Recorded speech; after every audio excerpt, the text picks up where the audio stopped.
Hello guys, my second refill order today. Today March 1, first day of the month. My second refill order is check engine light on. So check engine light on. First we have to duplicate the customer complaint, of course, so that we can able to verify or duplicate the problem. Since once we duplicate the problem, we can go to the next step. So check engine. Let's start the engine.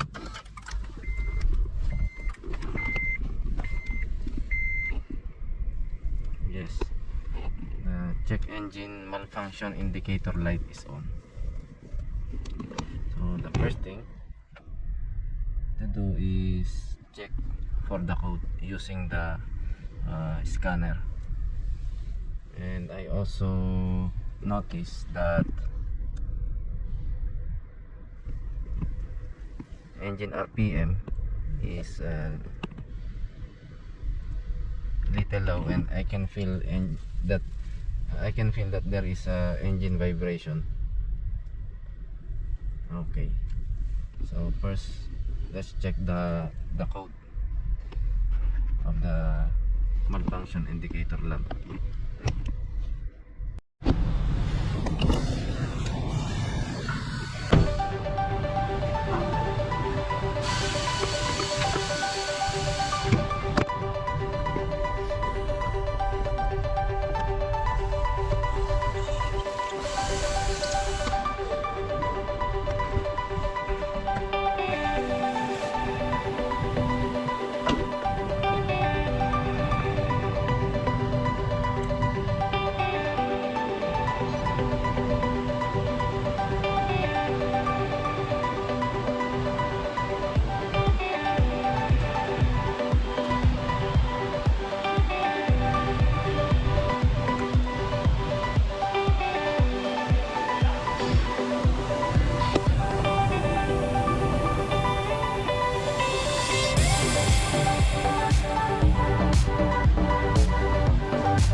continuous misfire in #1 cylinder.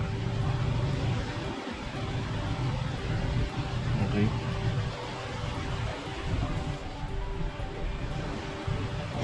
We already cleared the DTC and we started the engine again, and now it came back. The check engine malfunction indicator blinked again because of continuous misfire. We can see it here in the data list. This is the #1 cylinder. So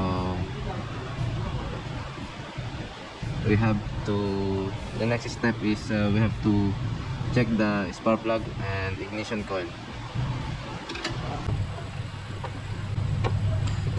Okay guys, let me tell you why spark plug and ignition coil and not the injector or the compression reading of the cylinder #1, since they are also a potential cause of engine misfire.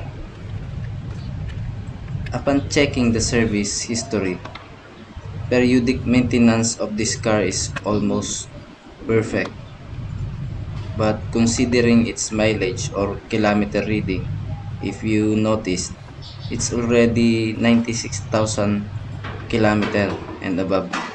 And we know, as a technician, almost all iridium spark plug length of service is just until 100,000 kilometer.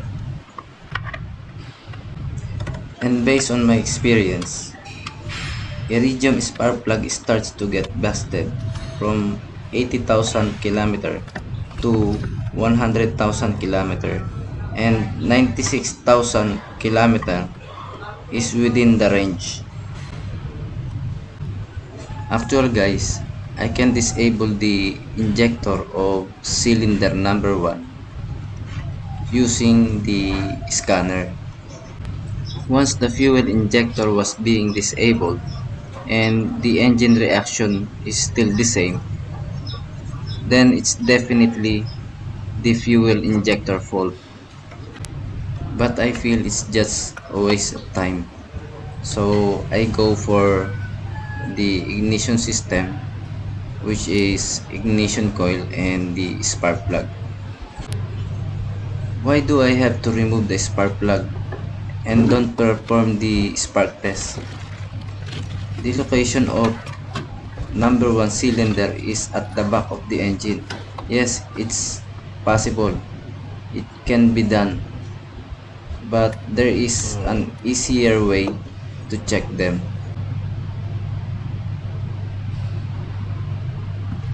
Let's swap a known good spark plug. I can also disconnect the ignition coil connector while the engine is running to check if the engine reaction has changed.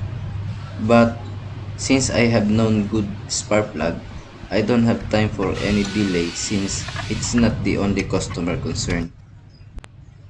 Checking also of voltage reading before the load, that is ignition coil connector, female side of the terminal, is a good idea. But again, I don't have time for delay since any problem like faulty ECM and open circuit in the harness is rare with regard to misfire, unless it has accident damages.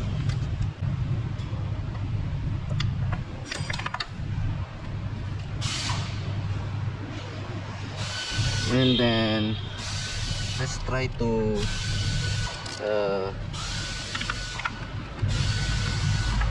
move the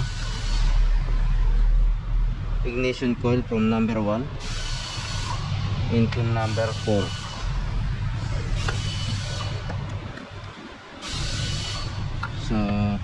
So that we can isolate the problem.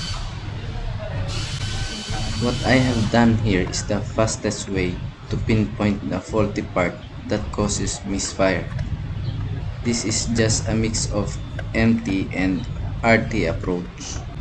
MT means maintenance technician and RT means repair technician. There is also called DT approach here in Honda, which is more advanced and less effort of troubleshooting. This diagnosis approach can be done by only analyzing live data from the scanner, and soon I will upload separate sample video with the same customer concern, which is misfire, but a different faulty part. It was a faulty fuel injector. Now let's start the engine again.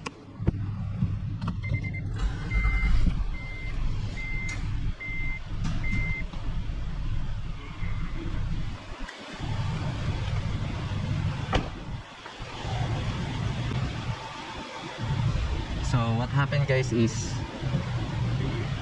the misfire transfer from cylinder number 1 into cylinder number 4. So since we transfer the ignition coil of number 1 cylinder to number 4 cylinder, and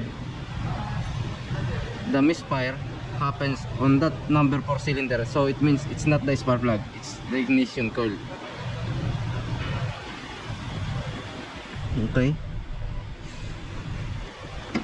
so we already catch the problem.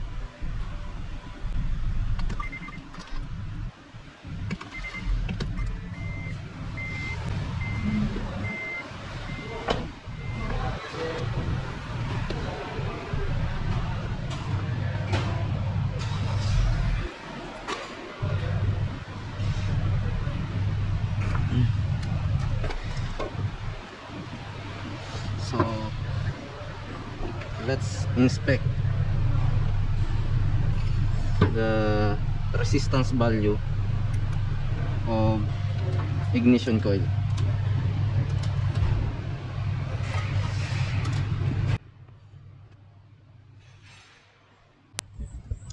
Unfortunately guys, I have measured acceptable resistance value here from primary and secondary winding of the coil. But let's don't forget that temperature greatly affects the resistance, especially ignition coil that induces thousands of volts. So it's definitely tricky. The trouble might happen only when voltage pass through it. I decided to include all spark plugs to be replaced as my final recommendation in order to prevent other ignition coil to get affected by old working spark plugs with poor performance. I hope you found knowledge on this short video. Enjoy watching guys.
data list.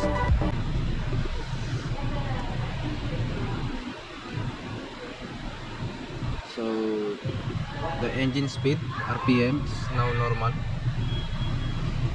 and let's check the misfire cycle.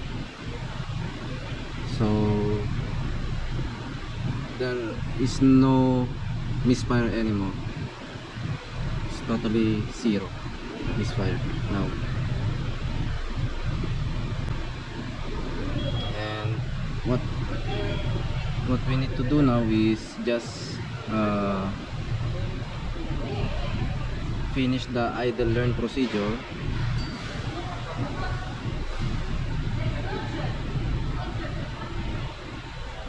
by letting the engine reach into its normal operating temperature. So by that time the idle learn will become completed.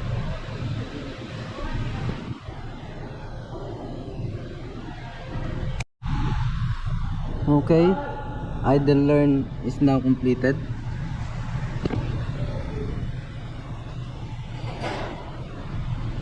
And still, after a long time of observation, the misfire cycle is still zero. It means there are no misfire anymore. And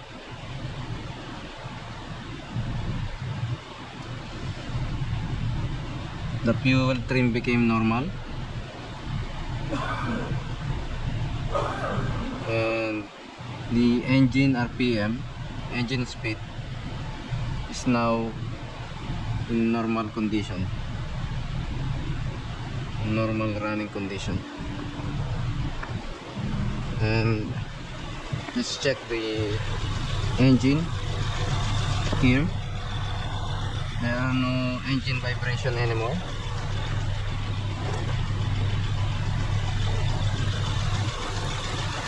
Okay, so we already cleaned the engine after fixing the spark plug and new ignition coils. The engine has no vibration anymore.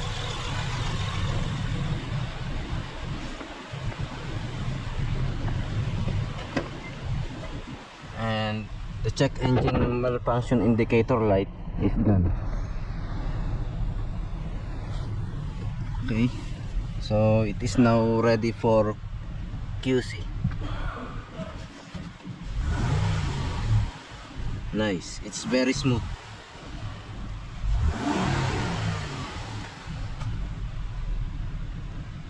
Okay,